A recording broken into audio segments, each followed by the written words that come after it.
В най-дълбокото, най-красивото място бисеш и жестяда.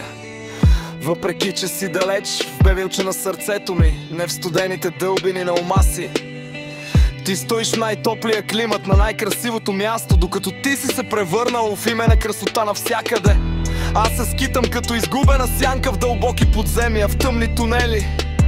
Но ти никога не напускаше това най-красиво място.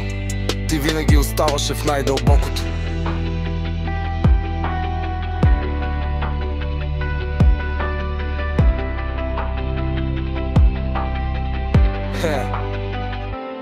Докато симфонията на самотата свири, красотата е все още скрита в теб и в мен.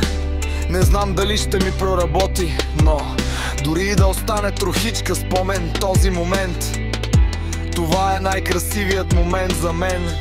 В най-дълбокото, най-красивото място излез, моя красавица.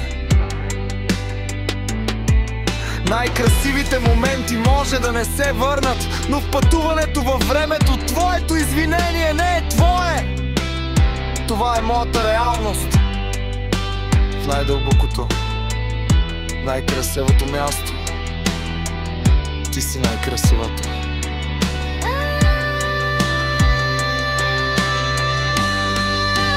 Докато казваш, случи се и свърши се.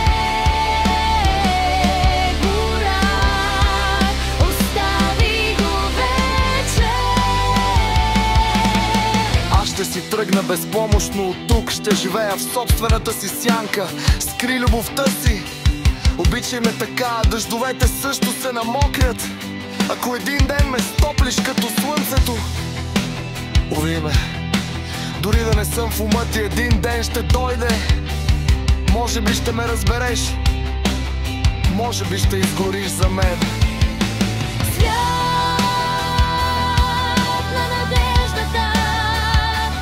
Идваме и си отиваме, просто така. Когато казва, скъпи мой братко, бъди и ти щастлив. Съдбата не се шегува, всяка напаст е прекъсване на страница. Нямаше начало, но ми е оставена тъмната страна, в нощите на самотата. Аз живея и си отивам като човек далеч. Но все пак много далеч. Бисеш, чест Ивана Красна.